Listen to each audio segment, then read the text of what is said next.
The Winchester's muzzle flash blinds Sarah Whitehorse for a split second before the thundercrack of rifle fire splits the mountain air, sprays across the pine needles where Eagle's Feather staggers, clutching his shoulder, his dark eyes wide with shock and pain.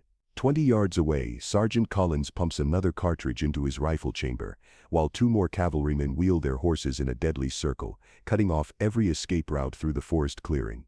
"Don't move, squaw," Collins snarls, his weathered face twisted with the kind of hatred that kills without questions. "You're coming back to the fort where you belong." Sarah's heart hammers against her ribs as she calculates distances, angles, the precious seconds before Collins can aim again. Eagle's Feather sways on his feet, crimson seeping between his fingers, and she knows that another shot will finish him. The morning sun slants through towering pines, illuminating the scene like a stage set for murder, while the scent of gunpowder mingles with pine resin and the metallic smell of fresh blood. 3 weeks of stolen freedom, 3 weeks of teaching Eagle's Feather to read English, while he showed her how to move like smoke through wilderness that would kill most white people in a day. 3 weeks of believing they could build a life together beyond the reach of armies and hatred, and the crushing weight of other people's expectations. Now Sergeant Collins raises his rifle again, and Sarah Whitehorse knows she has perhaps 5 heartbeats to choose between the man she loves and the only life her captors will allow her to live. The Winchester's black bore swings toward Eagle's Feather's chest, and time slows to the pace of honey dripping from a spoon. Sarah Whitehorse is 23 years old, though she has lived enough lifetimes for 3 women. Her auburn hair catches sunlight like copper fire, braided now in the severe style deemed appropriate for a civilized woman, but her hands still remember the intricate patterns her Apache mother taught her, weaving stories and prayers into every strand. Her skin bears the golden kiss of high desert sun, and calluses on her palms speak of years spent gathering medicinal herbs, tanning hides, and learning the 1,000 skills that mean survival in a land that forgives no weakness. 6 months ago, her world shattered when cavalry soldiers found her gathering water at the spring near her band's winter camp. They had come with orders to return all captives to white society, armed with photographs and descriptions of children taken years before.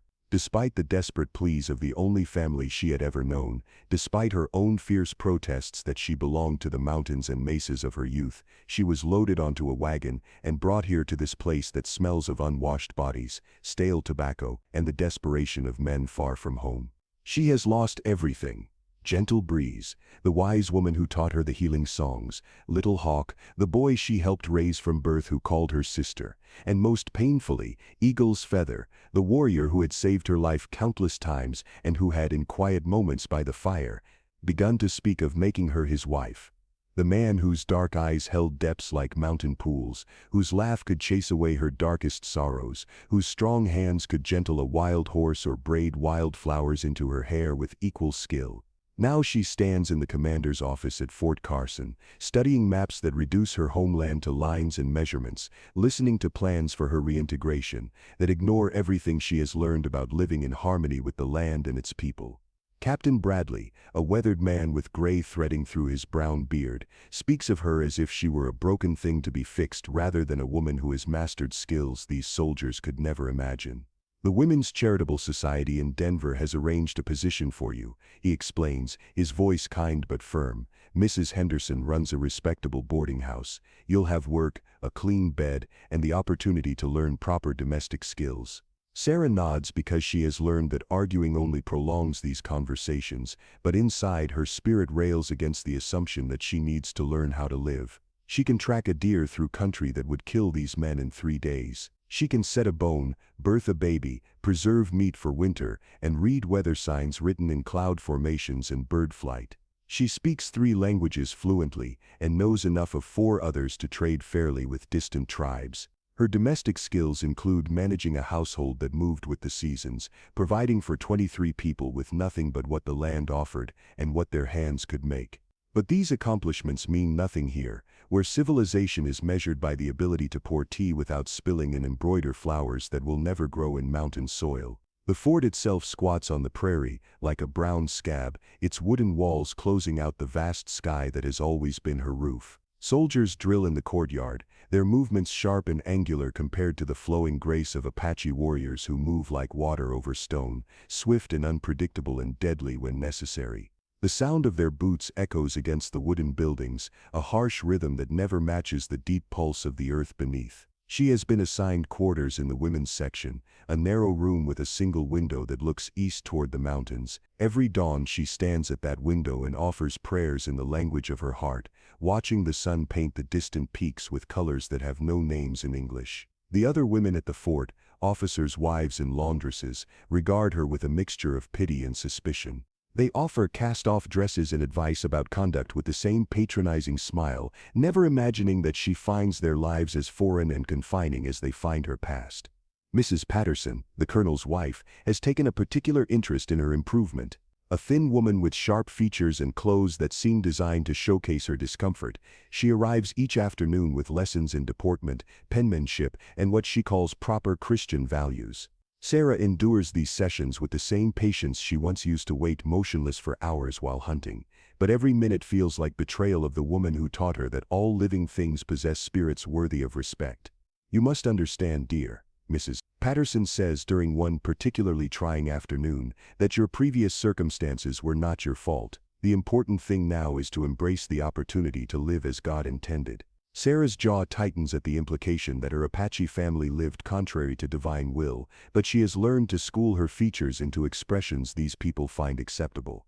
"Yes, ma'am," she says, the words tasting like ash. The worst moments come when officials arrive with questions about Apache locations, movement patterns, and weaknesses. They assume her gratitude for rescue will translate into betrayal of the people who loved her, fed her, protected her, taught her everything that matters. Colonel Patterson, a man whose belly speaks of too many years behind a desk, spreads maps across his table and points to areas where conflicts have erupted.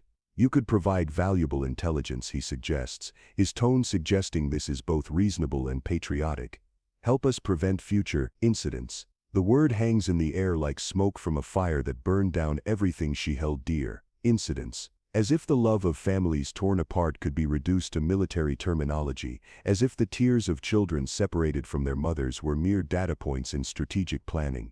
"I was just a woman in the camp," she tells him, which is true in the way that all truth lives alongside deeper truth. She was just a woman the way lightning is just electricity, the way a mountain lion is just a cat. Among her adopted people, being just a woman meant being keeper of life, teacher of children, holder of stories, healer of bodies and spirits. It meant responsibility for the continuation of everything that mattered. But here being just a woman means powerlessness, and she uses their assumptions like a shield. The days blur together in a haze of lessons in submission disguised as education. She learns to walk with smaller steps, to speak in softer voices, to defer to men who know nothing of the world beyond these walls. She practices penmanship by copying Bible verses about obedience, while her heart writes Eagle's Feather's name in invisible ink across every page. She stitches samplers with moral platitudes while her fingers remember the intricate beadwork that told the stories of her people's victories and sorrows. At night, alone in her narrow bed, she presses her face into the thin pillow and allows herself to remember. The sound of Eagle's Feather's voice telling winter stories around the fire. The taste of wild onions and piñon nuts gathered on autumn afternoons. The feeling of belonging so complete, she never questioned her place in the world. The way his hand felt in hers during the star-watching ceremony last spring, when he spoke quietly of dreams that included her face. These memories are becoming her most dangerous possessions, and she guards them like sacred objects, taking them out only in darkness and solitude. Because every day in this place, surrounded by people determined to remake her in their image, she feels pieces of herself disappearing like smoke in wind. The date of her departure to Denver approaches like a death sentence disguised as salvation. Mrs. Henderson's boarding house represents security and respectability to the people arranging her future, but to Sarah, it represents the final severing of the threads that connect her to everything she has ever loved. Once she boards that stage, once she disappears into the anonymous streets of a city built by people who see the earth as something to be conquered rather than honored, she will become exactly what they want her to be: a success story, a savage transformed, a heathen saved. But on her last night at Fort Carson, as she stands at her window watching stars wheel overhead in patterns that have guided travelers for countless generations, she makes a promise to the night wind and to herself. She will survive this exile. She will endure whatever this new life demands. And somehow, someday, she will find her way back to the man whose love taught her that home is not a place on a map but a recognition between souls. The morning star rises over the eastern mountains, and Sarah Whitehorse prepares to board a stage that will carry her away from everything she has ever loved. But she carries eagle's feathers love in her heart like a coal from a sacred fire, and she knows that love, like fire, can spread when the conditions are right.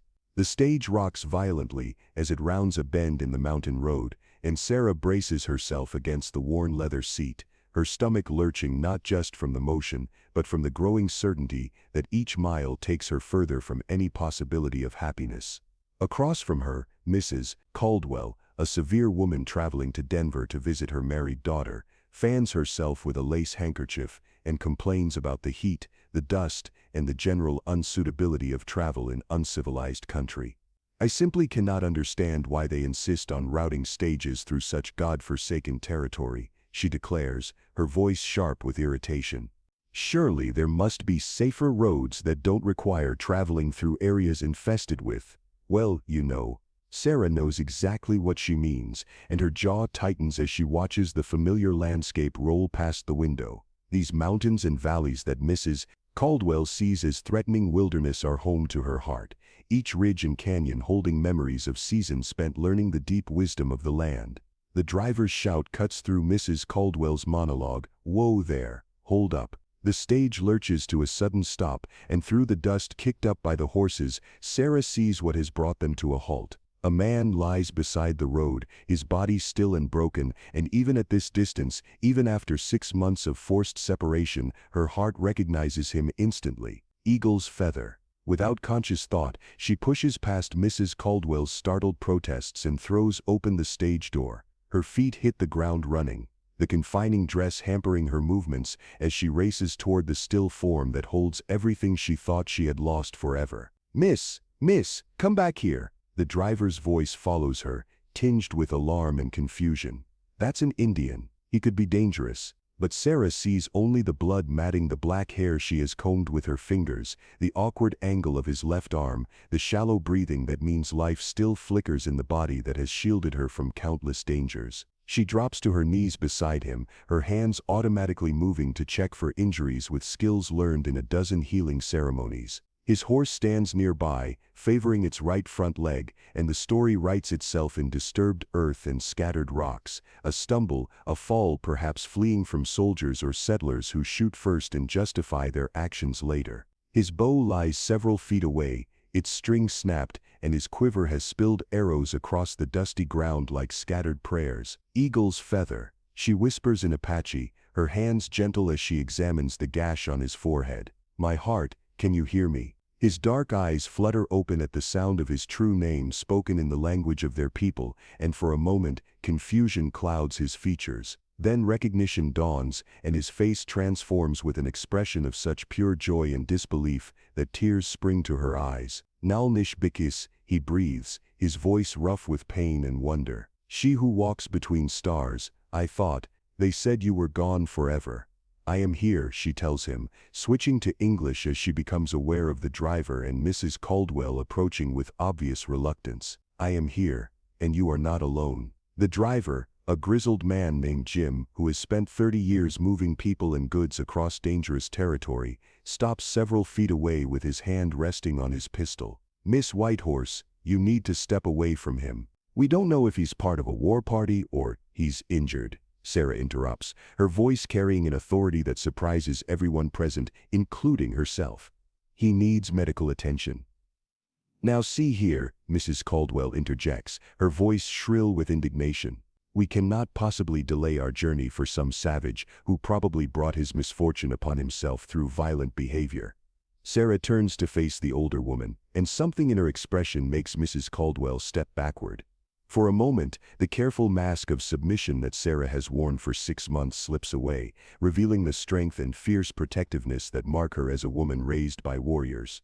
"This man is hurt," she says, each word precise and hard as flint. "He will receive care, or I will remain here with him until help arrives. Those are the only choices." Jim scratches his grizzled chin, studying the scene with the practical eye of a man who has survived 3 decades in hostile territory by making good decisions quickly. "Miss, I understand you feel obligated to help, but we can't." He's burning with fever, Sarah interrupts, her hand on Eagle's Feather's forehead revealing what her heart already knew. He'll die without treatment. And the nearest settlement is 2 days' travel. She looks directly at Jim, her green eyes blazing with determination. I'm trained in medical care. I can treat his injuries if you'll help me get him into the stage. Mrs. Caldwell sputters her objections, but Jim silences her with a sharp gesture. He has read the signs that write stories in dust and stone, and he knows that Eagle's Feather's horse bears no paint for war, carries no scalps or stolen goods. This is a man traveling alone, probably hunting or carrying messages between bands, and the code of the frontier demands assistance for anyone found injured on the trail. Can you get him conscious enough to help us move him? Jim asks. Sarah nods and turns back to Eagle's Feather, speaking quietly in Apache as she assesses his injuries. The head wound is serious but not fatal, his arm is broken but not shattered, and the fever suggests infection from a wound she cannot yet see. But he is alive, and that is enough to build hope upon. You must trust me, she tells him in their shared language. These people will help us, but you must seem peaceful. Can you understand? He nods slightly, his eyes never leaving her face. I understand, but Nalnish Bikas, how is it that you travel with white people? They said you had been taken away, that you belong to them now. It is a long story, she says, helping him sit up slowly. For now we must get you well. The process of moving Eagle's Feather into the stage requires all of Sarah's diplomatic skills and both men's reluctant cooperation. Mrs. Caldwell protests every step, predicting doom and disaster, but Jim ultimately overrules her objections with the pragmatic observation that leaving an injured man to die would bring bad luck on the entire journey. Inside the cramped confines of the stage, Sarah works with supplies borrowed from Jim's emergency kit and herbs she remembers from years of training. She cleans Eagle's Feather's wounds with water from the driver's canteen, binds his broken arm with strips torn from her petticoat, and doses him with willow bark tea brewed over a small fire, while the others wait with varying degrees of patience. Mrs.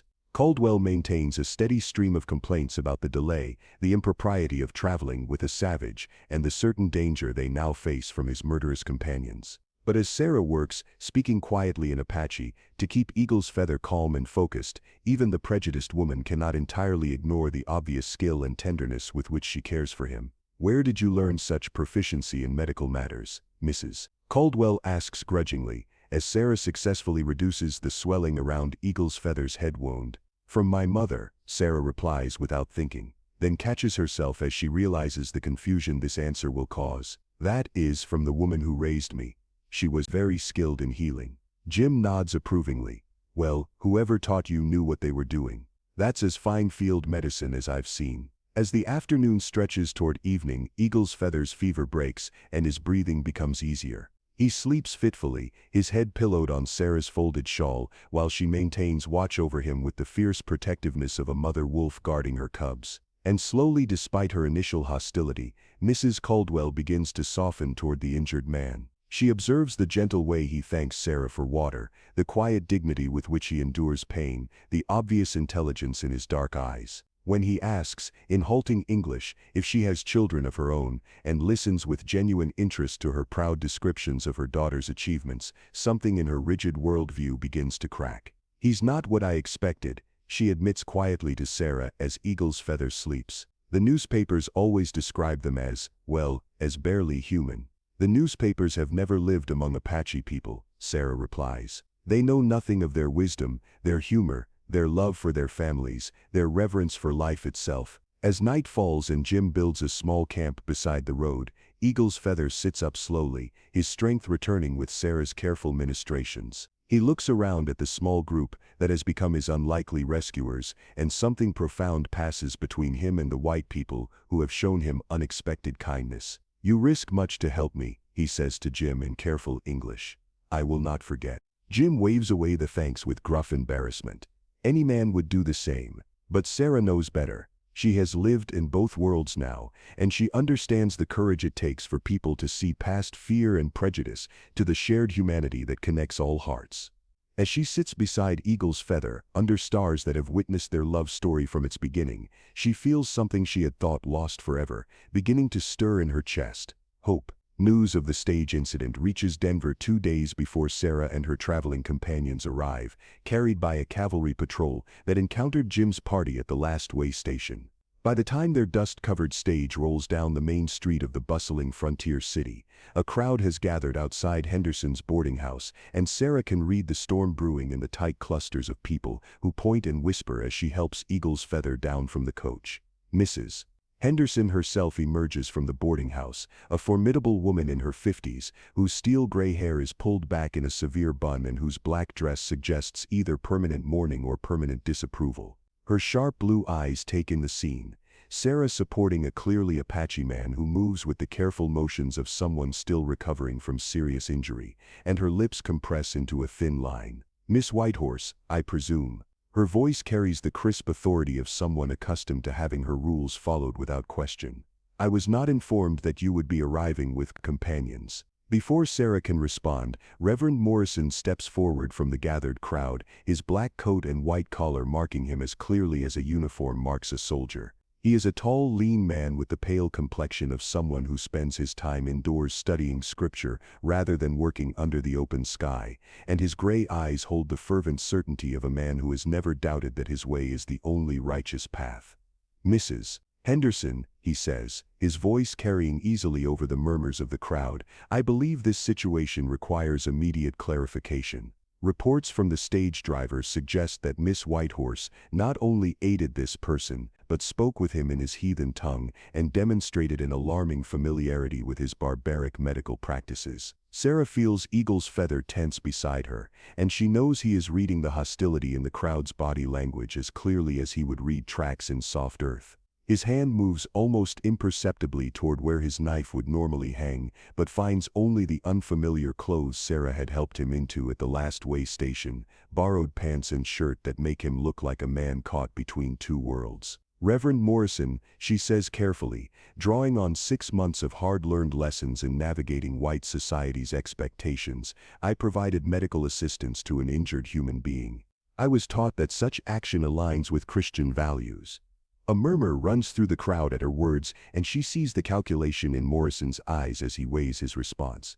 He cannot openly criticize the Christian duty to aid the injured, but his entire worldview depends on maintaining clear boundaries between the civilized and the savage. "Your charitable instincts are commendable," he says with the patronizing tone of a teacher correcting a well-meaning but misguided child. "However, your previous circumstances may have confused your understanding of appropriate behavior. These people are not like us, Miss Whitehorse.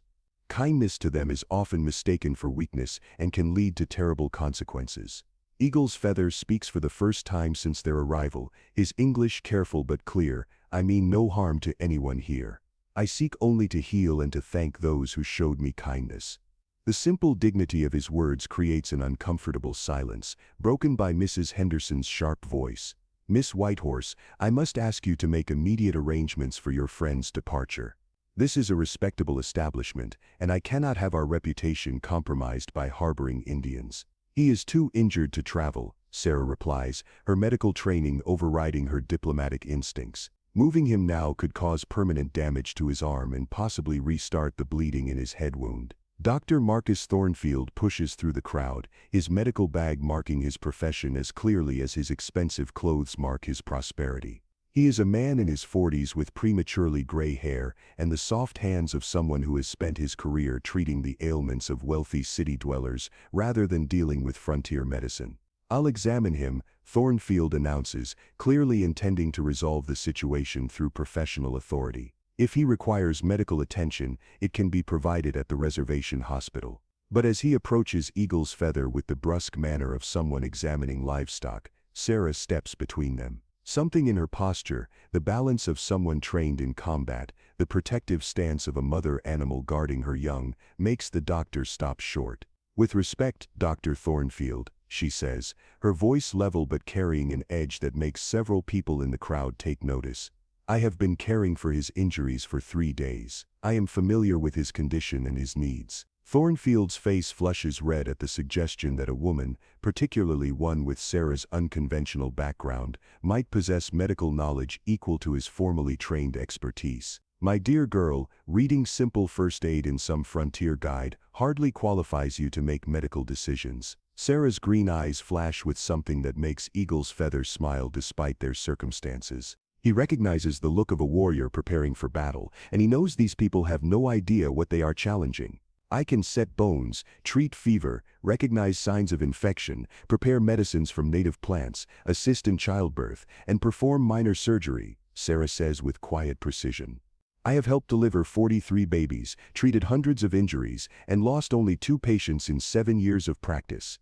How many patients have you lost, Dr. Thornfield? The question hangs in the air like smoke from a gunpowder explosion. Thornfield sputters, his authority challenged in a way he has never experienced, while the crowd exchanges glances that range from impressed to scandalized. Mrs. Caldwell, who has remained silent since their arrival, steps forward unexpectedly. I traveled with both Miss Whitehorse and this gentleman for 3 days, she announces, her voice carrying the authority of someone from a prominent Eastern family. I observed her medical care firsthand, and I can attest that it was both skillful and appropriate. Furthermore, the patient conducted himself with dignity and gratitude throughout his treatment.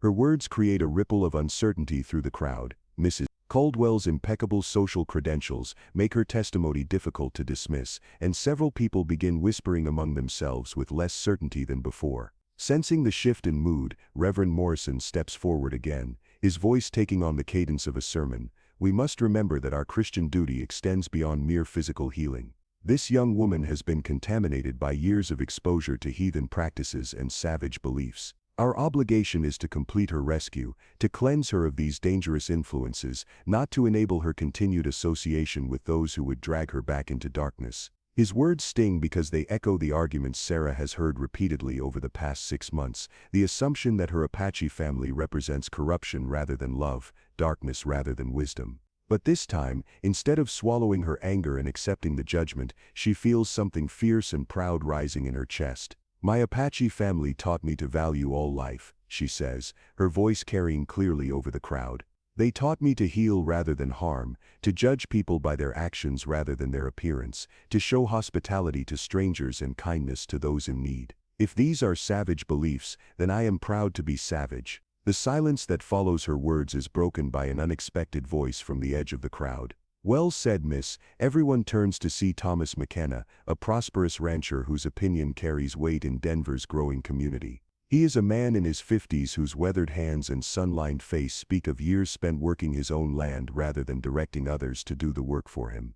I've dealt with Apache traders for 15 years, McKenna continues, ignoring the disapproving murmurs his words generate. Found them to be honest in their dealings and honorable in their word, more so than some white men I could name. His statement emboldens others who have remained silent. Mary O'Brien, who runs the town's largest general store, speaks up. My husband was helped by Apache riders when his horse threw him last spring. They could have robbed him, or worse, but instead they helped him home and refused any payment. Dr. Thornfield, sensing his authority slipping away, makes one final attempt to regain control. Regardless of individual experiences, we cannot allow sentiment to override medical judgment. This man needs professional care in an appropriate facility.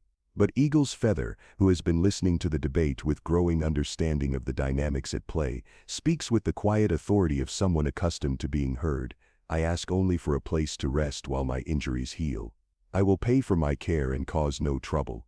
When I am strong enough to travel safely, I will leave. The reasonableness of his request, combined with his dignified bearing and clear English, creates another moment of uncomfortable silence among those who would prefer to see him as a dangerous savage rather than an injured man asking for basic human compassion. Mrs. Henderson, clearly torn between her business instincts and her social obligations, looks around the crowd as if searching for guidance. The financial reality of running a boarding house in a competitive market wars with her desire to maintain respectability in the eyes of customers like Reverend Morrison. I cannot allow him to stay here, she says finally, but her voice lacks conviction. Perhaps arrangements could be made elsewhere. He can stay with me. The words leave Sarah's mouth before she fully realizes she has spoken them, but once said, she knows they represent the only path forward that honors both her medical responsibilities and her heart's demands. The crowd erupts in shocked murmurs and outright protests. Reverend Morrison's face turns purple with indignation, while Dr. Thornfield shakes his head in disgust. But Sarah stands straight and tall, her hand resting lightly on Eagle's Feather's uninjured arm, and faces their disapproval with the courage of someone who has finally remembered who she really is. "I am a trained healer," she says, her voice carrying over the chaos. "He is my patient. I will ensure he receives proper care and causes no disturbance to the community. This is my decision, and I take full responsibility for the consequences." As the crowd disperses with angry mutterings and promises of further action, Sarah helps Eagle's Feather toward the boarding house, knowing that their brief moment of defiance has declared war on everything this community expects from a rescued white woman. But for the first time in 6 months, she feels fully alive, fully herself, fully committed to a path that leads toward love rather than away from it. The battle for their right to be together has begun. Within a week, the careful edifice of Sarah's reintegration into white society crumbles like a sandcastle before a flash flood. Word of her scandalous behavior spreads through Denver's tight-knit community with the speed of wildfire, carried by Reverend Morrison's sermons, Dr. Thornfield's professional outrage, and the gossiping tongues of people who have never faced a choice between social acceptance and love. Mrs. Anderson delivers the ultimatum on a gray Monday morning, her voice stiff with the authority of someone who has convinced herself that cruelty can be disguised as kindness. "Miss Whitehorse, the board of the Women's Charitable Society has met in emergency session. Your continued association with that Indian has made your position here untenable. You have 24 hours to make other arrangements." Sarah accepts the news with the same stoic composure she would use to acknowledge a coming storm, but inside, her heart hammers against her ribs like a trapped bird. She has no money beyond the small allowance provided by the charity, no friends in this hostile city, no family willing to acknowledge her existence. The white world that claimed to offer her salvation is revealing itself to be as harsh and unforgiving as any desert. Eagle's Feather recovers his strength with the resilience of a man accustomed to healing quickly or dying, but the broken bone in his arm will need weeks more to mend properly, and Dr. Thornfield has made it clear that no respectable physician in Denver will treat that savage regardless of payment offered.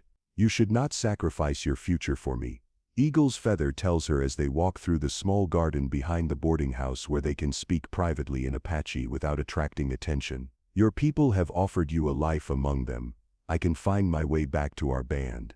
But Sarah knows what he is not saying, that traveling alone through country increasingly patrolled by hostile cavalry, with one arm still weak and unreliable, would be tantamount to suicide. She knows because she has lived in both worlds, and she understands the dangers that exist in the spaces between them. "My future is worthless if it is built on abandoning those I love," she replies, her hand finding his uninjured one.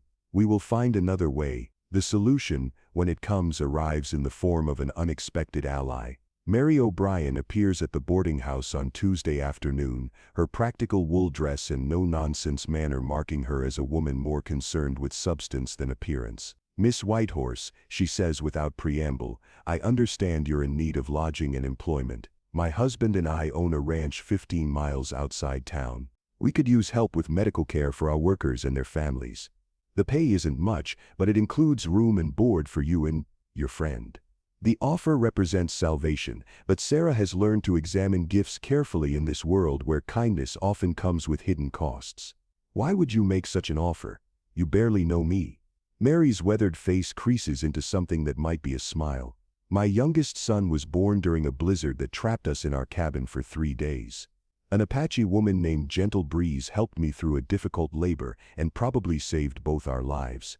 She spoke of a white daughter she loved as her own heart, a girl with green eyes and red hair who walked between worlds with wisdom beyond her years. The words hit Sarah like a physical blow, and tears she has held back for months finally spill over. Gentle Breeze, her Apache mother, the woman who taught her everything that matters about healing and living and loving, had spoken of her even to strangers, had claimed her as daughter with the fierce pride of blood kinship. "She saved my life," Mary continues quietly. "The least I can do is offer shelter to the daughter she loved. But even this miracle comes wrapped in danger." On their last night in Denver, as Sarah and Eagle's Feather prepare to leave with the O'Briens at dawn, Reverend Morrison arrives at the boarding house with a group of men whose hard faces and angry voices spell trouble in any language. Miss Whitehorse, Morrison announces, his voice carrying the righteous authority of someone who believes God personally endorses his prejudices. The town council has voted. That Indian is to be removed immediately to the reservation, and you are to be placed under the protective custody of the church until arrangements can be made for your proper supervision. Behind Morrison stand 6 men Sarah recognizes: Dr. Thornfield, 2 members of the town council, and 3 others whose business interests depend on maintaining the social order that keeps white people in positions of authority and everyone else in positions of servitude. I am 23 years old and legally free to make my own decisions, Sarah replies, but her voice sounds thin even to her own ears. She knows that the law is whatever men like Morrison decide it should be, particularly when applied to women who challenge the boundaries of acceptable behavior. Your recent actions demonstrate that you are not competent to make such decisions, Dr. Thornfield interjects smoothly. Your prolonged captivity has obviously affected your mental faculties. The church can provide the specialized care you require. The trap closes around them with the inexorable precision of a snare designed by expert hunters. Eagle's feather cannot fight 6 armed men with only 1 functioning arm, and any resistance on his part would provide the justification for violence these men clearly crave. Sarah could submit and hope for eventual escape, but she knows that once she disappears into the church's protective custody, she will never be allowed to leave. The standoff stretches taut as a bowstring until Mrs. Caldwell's voice cuts through the tension like a blade through silk. Gentlemen, I believe you are making a serious error. She emerges from the boarding house parlor where she has been staying pending her daughter's arrival from Colorado Springs, and her presence changes the entire dynamic of the confrontation. Mrs. Caldwell represents old money, Eastern connections, and social authority that even frontier religious zealots cannot entirely dismiss. Mrs. Caldwell, Morrison says, his voice taking on the obsequious tone he reserves for people whose disapproval could damage his standing in the community. Surely you understand the necessity of protecting this unfortunate girl from influences that would corrupt her moral development. I understand, Mrs. Caldwell replies with the icy precision of someone who has spent 60 years navigating social battlefields, that I am prepared to swear before any judge that Miss Whitehorse demonstrated sound judgment, medical expertise, and Christian charity throughout our journey together. I am also prepared to testify that the gentleman in question conducted himself with dignity, gratitude, and respect for all parties involved. Her words carry the weight of unshakable social authority, but more importantly, they carry the implicit threat of scandal that could destroy Morrison's carefully cultivated reputation. A public trial would require testimony from all parties, and Mrs. Caldwell's version of events would directly contradict the narrative of savage threat and white victimhood that justifies the men's actions. Furthermore, she continues, her voice taking on the steel-edged sweetness that well-bred women use to deliver killing blows, I have written detailed letters to my dear friends at the Women's Missionary Society, describing the exemplary behavior of both individuals. These letters have already been posted to Philadelphia, where they will be read with great interest by people who fund much of your church's activities, Reverend Morrison. The threat lands with devastating precision. Morrison's face cycles through several shades of red as he calculates the cost of pursuing his crusade against the possibility of losing financial support from Eastern donors who might take a different view of Christian charity than their frontier counterparts. I see, he says finally, his voice tight with frustrated rage. Perhaps we have been hasty in our assessment of the situation, but Sarah knows this retreat is tactical rather than sincere, and that Morrison will find other ways to pursue his vendetta once Mrs. Caldwell's protection is no longer available. As the group of men disperses with muttered threats and promises of continued vigilance, she understands that her time in Denver must end immediately. That night, as she packs her few belongings by candlelight, Eagle's Feather sits by the window, keeping watch for any sign that their enemies have decided to act, despite Mrs. Caldwell's intervention. We cannot stay at the O'Brien Ranch, he says quietly.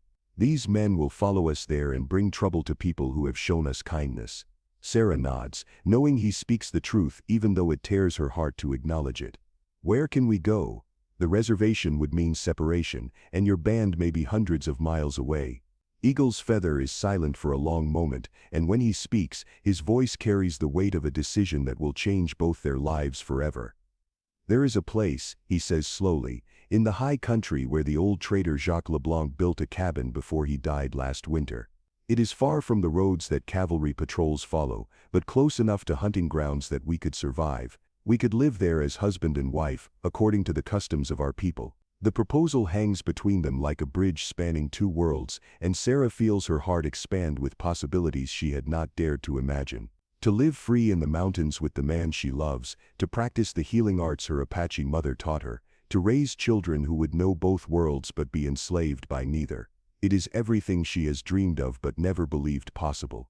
But it is also exile from any hope of acceptance in white society, abandonment of the respectable future that so many people have sacrificed so much to provide for her. It means choosing love over security, freedom over social approval, authentic life over comfortable lies. Yes, she says, the word coming from depths she had almost forgotten existed. Yes, with all my heart, yes. As dawn breaks over the mountains that have always called to her spirit, Sarah Whitehorse makes a choice that will define the rest of her life. She chooses love over fear, truth over convenience, and the difficult freedom of living according to her own values over the easier path of meeting other people's expectations. The price of this choice will be higher than she knows, but the reward will be a life lived without compromise, in partnership with a man who sees her true self and loves every part of who she really is. The cabin that becomes their sanctuary sits in a high meadow where wildflowers paint the landscape in colors that have no names in any human language. Jacques Leblanc built it with the eye of a man who understood that survival in the wilderness requires harmony with natural forces rather than conquest over them. The structure nestles against a sheltering cliff that blocks the worst winter winds, while a clear stream provides fresh water year-round, and the dense pine forest offers both fuel and protection from unwanted visitors. Sarah and Eagle's Feather reach the meadow 3 days after leaving Denver, traveling by night and resting during daylight hours to avoid the cavalry patrols that increasingly crisscross the territory in search of hostiles. Eagle's Feather's arm has healed enough to handle a horse's reins, though it will be weeks more before he can draw a bow with full strength. And Sarah's months of forced inactivity in civilized settings have left her muscles soft and her wind short. But as they crest the final ridge and see their new home spread below them in the golden light of evening, Sarah feels something that has been twisted tight inside her chest for 6 months finally begin to unfurl. It is beautiful, she breathes, and Eagle's Feather nods, his dark eyes already reading the meadow with the practical assessment of a man responsible for keeping his family alive through winter. There is good grazing for horses, water that runs clean even in drought years, and game trails that suggest the hunting will be adequate, he says. Jacques chose well. The cabin itself is solid and weatherproof, built of pine logs chinked with mud and moss, with a stone fireplace that draws properly and windows positioned to catch both morning and evening light. The previous owner left behind basic furniture, cooking implements, and tools that speak of a man who lived alone but lived well. More importantly, he left behind books, texts on medicine, botany, geology, and philosophy that will provide Sarah with intellectual companionship during the long winter months ahead.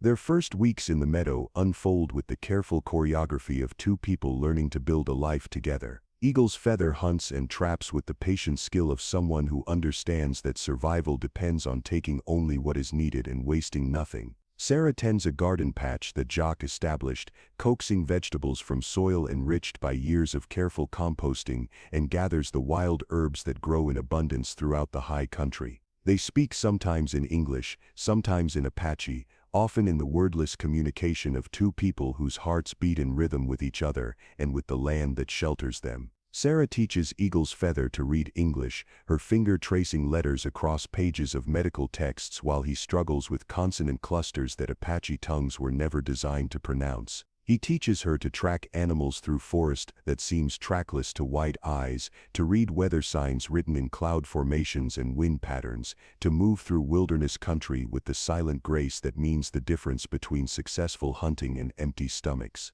But their greatest joy comes in the healing practice they develop together, combining Sarah's formal medical training with Eagle's Feather's deep knowledge of plant medicines and spiritual healing techniques. When a family of Ute travelers arrives at their cabin with a child burning with fever, they work together to break the crisis, Sarah's precise diagnosis guiding Eagle's Feather's selection of medicinal herbs while his calming presence helps her maintain focus during the crucial hours when the boy's life hangs in balance.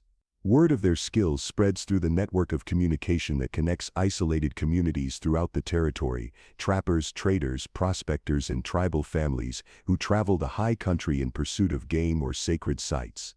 They become known as healers who will treat anyone regardless of race or ability to pay, and their cabin becomes a refuge for people who fall between the cracks of conventional society. Mary Running Bear arrives in late autumn, heavy with her first child and abandoned by a white lover who fled when he learned of her pregnancy. Sarah delivers the baby during a 3-day blizzard that traps them all in the cabin, while Eagle's Feather keeps the fire burning and prepares the medicines that ease Mary's pain and prevent infection. The child, a daughter with her mother's dark eyes and her father's lighter skin, becomes the first of many mixed-blood children who will grow up considering Sarah and Eagle's Feather family. Thomas McKenna, the rancher who had spoken in their defense in Denver, brings his own children for treatment when scarlet fever sweeps through the valley settlements and the conventional doctors prove helpless against the epidemic. Sarah's careful nursing and Eagle's Feather's herbal preparations save 3 of the 4 children, and McKenna becomes a fierce advocate for their work among the white communities that still view them with suspicion. But their most challenging case arrives on a bitter February morning when soldiers carry Lieutenant Morrison, Reverend Morrison's nephew, to their cabin, his body broken by a fall from his horse and his mind wandering in fever dreams. The young officer has been hunting for Apache bands to force onto reservations, and the irony of his life depending on the mercy of the very people he has been persecuting is not lost on anyone present. Sarah and Eagle's Feather work for 3 days to save him, setting shattered bones, cleaning infected wounds, and fighting the pneumonia that threatens to finish what the accident began. Lieutenant Morrison drifts in and out of consciousness, sometimes thanking them for their care, sometimes raving about savage threats and the need to protect white civilization from Indian violence. On the 4th day his fever breaks, and he looks at Eagle's Feather with clear eyes for the first time since his arrival. "You saved my life," he says quietly, his voice hoarse from fever and emotion. "Life is sacred," Eagle's Feather replies in careful English. "All life deserves protection." The young soldier struggles to reconcile this truth with everything he has been taught about racial hierarchies and civilized versus savage behavior. "My uncle says your people are a threat to Christian society, but you risked your own safety to help me when you could have let me die." "Your uncle fears what he does not understand," Sarah says gently. "But fear makes poor medicine for the soul." Lieutenant Morrison spends 2 more weeks in their cabin, regaining strength and observing the daily rhythm of their life together. He sees the love that flows between Sarah and Eagle's Feather, like water finding its natural course, the respect with which they treat all visitors regardless of race or station, the quiet competence with which they manage their household and their healing practice. When he finally leaves, riding slowly down the mountain trail with his arms still in a sling, crafted from Sarah's own weaving, he carries with him questions that will reshape his understanding of everything he once believed about superiority and savagery, civilization and barbarism. Spring arrives early that year, painting the meadow with Indian paintbrush and lupine while snowmelt swells the stream that provides their water. Sarah tends her expanding garden and discovers that she carries Eagle's Feather's child, a reality that fills them both with joy tempered by concern for the complex world their son or daughter will inherit. But their peaceful isolation cannot last forever. On a warm morning in late May when Sarah is gathering wild onions and Eagle's Feather is repairing winter damage to the cabin's roof, a delegation of 3 men rides into their meadow with purpose written in their straight backs and grim expressions. Thomas McKenna leads the group, accompanied by a man Sarah doesn't recognize and, to her amazement, Lieutenant Morrison in civilian clothes. They dismount near the cabin with the careful movements of men bearing important news, and Sarah's heart clenches with the certainty that change is coming whether they welcome it or not. "Miss Whitehorse, Eagle's Feather," McKenna begins, his hat in his hands and his weathered face serious. "We've come with a proposition that could change things considerably for both of you and for other folks in similar situations." The stranger steps forward, a middle-aged man with intelligent eyes and the soft hands of someone who works with words rather than tools. "I'm James Harrison, Territorial Representative to Congress. I've been investigating reports of unusual medical practices in this region, and I've heard remarkable things about your work." Lieutenant Morrison speaks up, his voice carrying none of the arrogance Sarah remembers from their previous encounters. "I've written detailed reports about the medical care I received here, and about what I observed during my recovery. Representative Harrison is interested in establishing a formal medical clinic that would serve the entire territory. Sarah and Eagle's Feather exchange glances, reading caution and possibility in each other's eyes.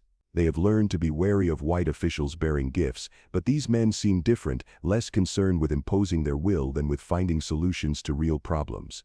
What kind of clinic? Sarah asks carefully. Harrison pulls a sheaf of papers from his saddlebag and spreads them on the cabin's rough-hewn table.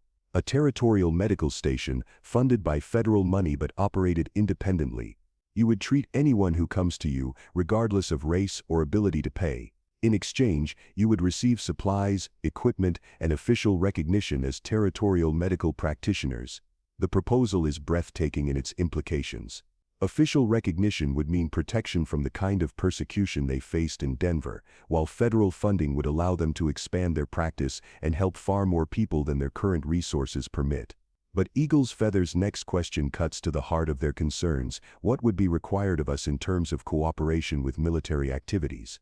Harrison's answer is immediate and unequivocal. Nothing. Your medical practice would be strictly humanitarian. No intelligence gathering, no cooperation with military campaigns, no involvement in any activities not directly related to healing. Lieutenant Morrison adds his own assurance. I've seen what you both can do when politics and prejudice don't interfere with medical practice.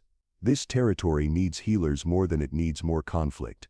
The negotiations continue through the afternoon, with McKenna serving as intermediary and advocate for the practical concerns of people who have learned to survive on the margins of conventional society. By evening, they have hammered out an agreement that protects Sarah and Eagle's Feather's independence while providing them with resources to expand their healing work throughout the territory. 6 months later, the Territorial Medical Station at LeBlanc Meadow has become a destination for people seeking healing from injuries both physical and spiritual. Sarah has delivered 37 babies, treated hundreds of injuries and illnesses, and trained a dozen young people in basic medical techniques. Eagle's Feather has developed new approaches to treating trauma and addiction that combine traditional Apache healing ceremonies with Sarah's medical knowledge. Their own son arrives on a crisp October morning, entering the world in the same cabin where his parents first learned to trust each other with their deepest fears and hopes. They name him Two Worlds Walker, and from his first breath, he embodies the possibility of living with honor in both the Apache and white communities.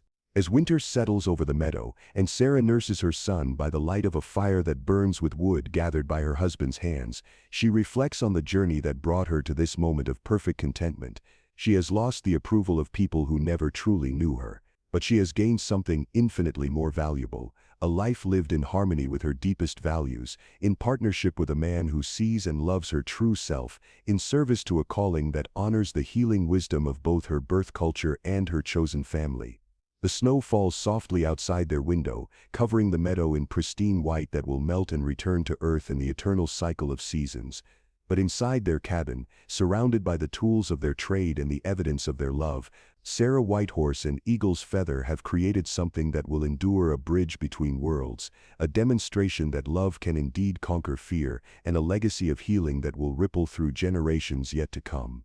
10 years pass, like seasons in the high country, each leaving its mark on the land and the people who call LeBlanc Meadow home. The Territorial Medical Station has grown into a small community where Apache families camp alongside white settlers, where Ute grandmothers share healing songs with immigrant women from Ireland and Germany, where children of all colors play together while their parents work to build something entirely new in human history. Sarah Whitehorse, now Sarah Eagle's Feather by both Apache custom and territorial law, stands at the edge of their meadow watching her son teach his younger sister and the other children how to track deer through pine forest. At 12, Two Worlds Walker moves with his father's silent grace, but thinks with his mother's analytical precision, equally comfortable discussing medicinal botany in 3 languages or demonstrating the physics principles that govern arrow flight. His sister Laughing Stream inherited her mother's red hair and her father's dark eyes, along with a gift for languages that allows her to serve as translator for families who arrive speaking Spanish, German, Mandarin,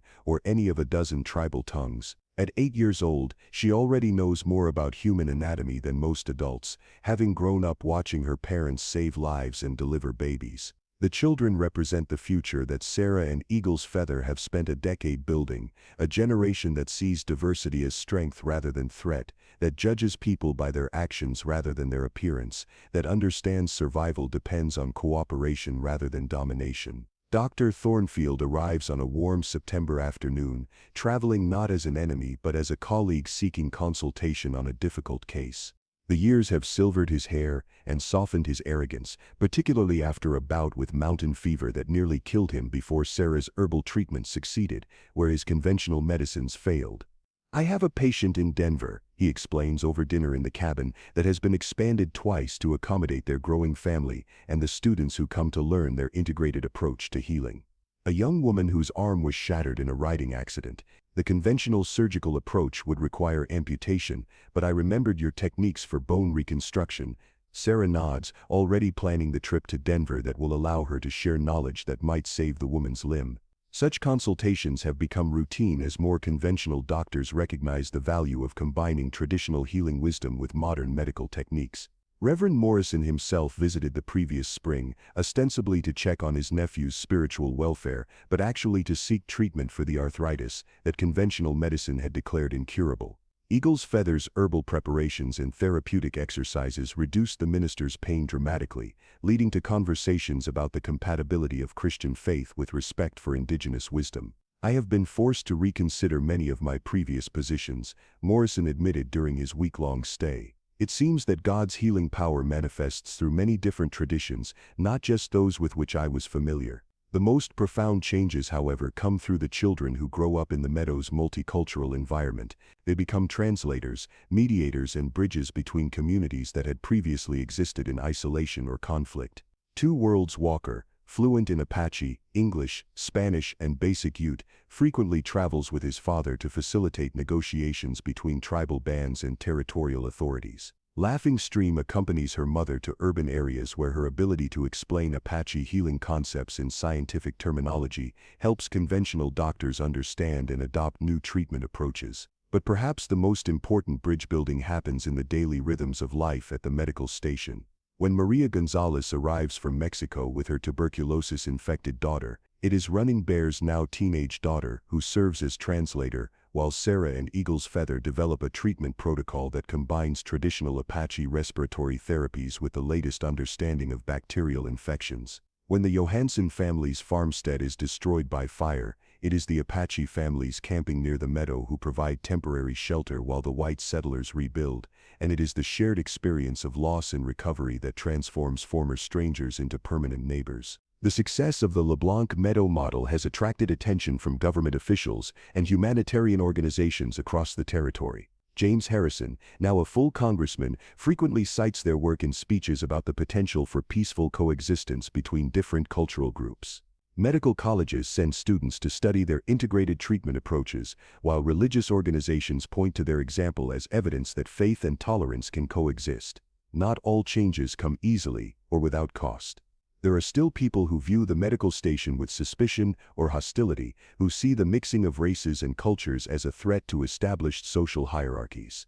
Sarah and Eagle's Feather have faced criticism, investigation, and occasional threats from those who prefer the simpler world of absolute boundaries between us and them.